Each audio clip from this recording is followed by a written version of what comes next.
Good morning, all of you. BSc Part Second, Paper Third, Physical Chemistry के chapter electrochemistry first में हम continuous में आज हम स्टडी करेंगे आरएनएस थ्योरी। सन 1887 में आरएनएस ने एक सिद्धांत दिया जिसे हम कहते हैं विद्युत अपघट्य वियोजन का सिद्धांत। इसके निम्न अभिग्रहित हैं। सबसे पहला है तो बच्चों हम ये जानते हैं कि किसी भी इलेक्ट्रोलाइट को, किसी भी विद्युत अपघट्य को जब वाटर में डिज़ोल्व किया जाता है तो क्या होता है कि वह अपने आयन में विभक्त हो जाते हैं। आयन में विभक्त होने के बाद कैटायन कहाँ जाएगा? कैथोड की ओर। और एनायन कहाँ जाएगा? एनोड की ओर। तो आरएनएस का जो सबसे पहला पॉइंट है वो है कि किसी भी इलेक्ट्रोलाइट सॉल्यूशन को वाटर में डिज़ोल्व करते हैं तो वह अपने आयनों में विभक्त हो जाते हैं। कैटायन कैथोड की ओर मूव करते हैं और एनायन एनोड की ओर मूव करते हैं। सेकंड है कि जब किसी विद्युत अपघट्य सॉल्यूशन को, इलेक्ट्रोलाइटिक सॉल्यूशन को में कैटायन तथा एनायन की संख्या पृथक पृथक हो सकती है, लेकिन जो पूरा जो सॉल्यूशन है वो इलेक्ट्रिक न्यूट्रल होना चाहिए, यानी उस पर न तो कोई पॉजिटिव चार्ज होगा न कोई नेगेटिव चार्ज होगा।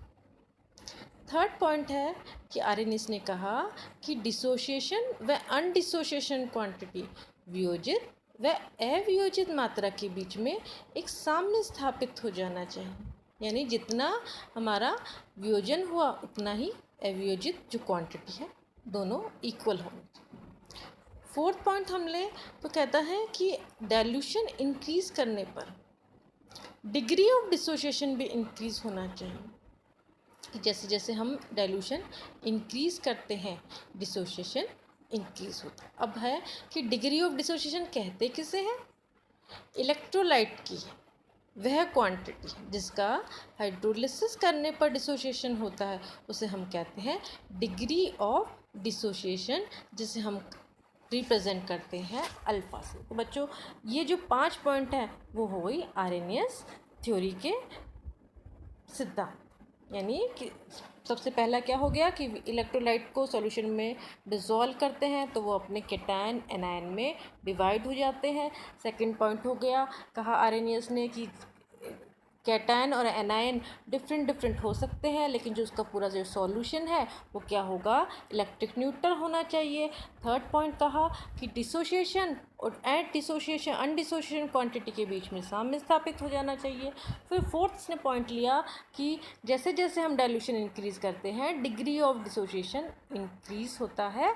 और फिफ्थ जो पॉइंट है वो कहता है कि इलेक्ट्रोलाइट की वह क्वांटिटी जिसका हाइड्रोलिसिस करने पर डिसोसिएशन हुआ उसे हम कहते हैं डिग्री ऑफ डिसोसिएशन, जिससे अल्फा से शो करते हैं। अब इसकी आरएनएस की क्या क्या लिमिटेशन रह गई, इसमें क्या कमी रह गई आरएनएस थ्योरी, वो हम डिस्कस करते हैं। सबसे जो पहला पॉइंट था आरएनएस ने कहा कि आप देखेंगे इस प्रिंसिपल में इसने कहा कि किसी इलेक्ट्रोलाइट को यदि हम वाटर में डिज़ोल्व करते हैं तो वह अपने आयनों में विभक्त होता है, परंतु क्या होता है जो स्ट्रॉन्ग इलेक्ट्रोलाइट हमने पढ़ा है कि स्ट्रॉन्ग इलेक्ट्रोलाइट होते हैं वो तो वाटर में बिना डिज़ोल्व हुए ही अपने आयनों में विभक्त होते हैं। सेकंड है इसकी लिमिटेशन, वो कहा आरएनएस ने कहा कि इलेक्ट्रोलाइट डाइल्यूशन इंक्रीज़ करने पर इंक्रीज़ होता है, परंतु क्या होता है जो स्ट्रॉन्ग इलेक्ट्रोलाइट है वो तो पहले ही पूरे तरह से डिसोशिएट होते हैं। थर्ड है कि एक्सरे रमन स्पेक्ट्रा मेथड से डिटरमाइन हुआ कि मैक्सिमम जो स्ट्रॉन्ग इलेक्ट्रोलाइट होते हैं वो सॉलिड स्टेट में अथवा पिघली हुई अवस्था में भी अपने आयनिक में डिसोशिएट होते हैं। तो जो ये तीन लिमिटेशन है उससे हमें ये पता पड़ता है कि आरएनएस थ्योरी केवल किसके लिए सही है? वीक इलेक्ट्रोलाइट के लिए सही है। आरएनएस थ्योरी स्ट्रॉन्ग इलेक्ट्रोलाइट के लिए सही रिजल्ट नहीं देती है। नेक्स्ट बच्चों हम बात करते हैं स्ट्रॉन्ग एंड वीक इलेक्ट्रोलाइट्स की, दुर्बल और प्रबल विद्युत अपघट्य। इसके 3 डेफिनेशन में हमने इसको डिवाइड कर रखा है। किस तरह से इसकी 3 डेफिनेशन है?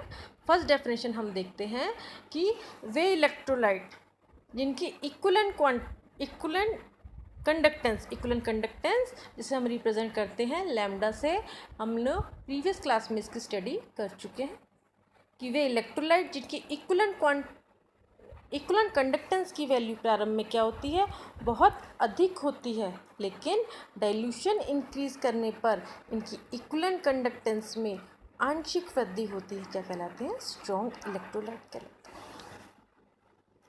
अब वीक इलेक्ट्रोलाइट की बात करते हैं।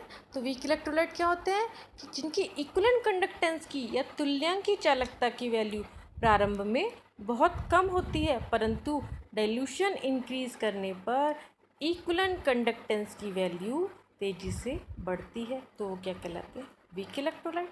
ये फर्स्ट डेफिनेशन हो गई।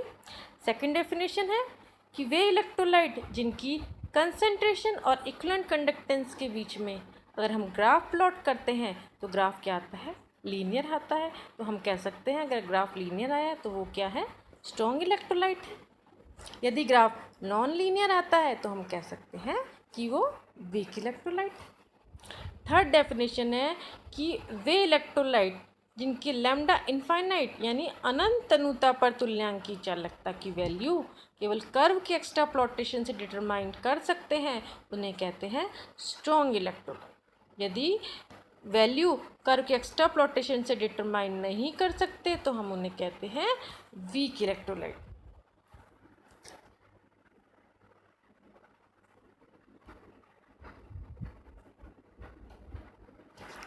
अगर हमें बच्चों ये ग्राफ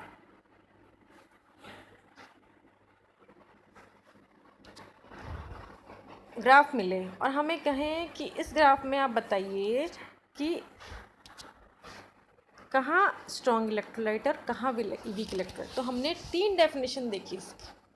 3 डेफिनेशन में हमने पहली डेफिनेशन देखी कि इक्वलेंट कंडक्टेंस की वैल्यू बहुत अधिक है, डाइल्यूशन इंक्रीज करने पर आंशिक वृद्धि होती है, दैट इज स्ट्रॉन्ग इलेक्ट्रोलाइट।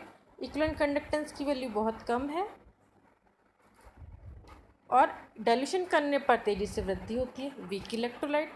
यदि लीनियर ग्राफ है किस किस के बीच में, इक्वलेंट कंडक्टेंस और कंसंट्रेशन के बीच में, तो क्या होता है, स्ट्रॉन्ग इलेक्ट्रोलाइट।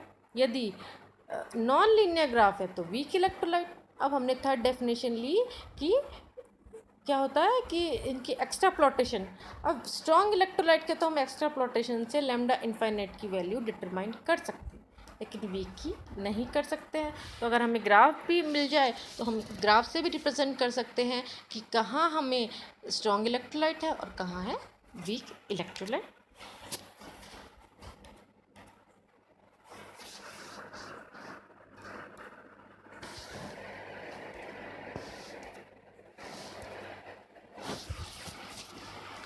इस तरह से हम स्ट्रॉन्ग और वीक इलेक्ट्रोलाइट को ग्राफ से भी हम पहचान सकते हैं। Thank you.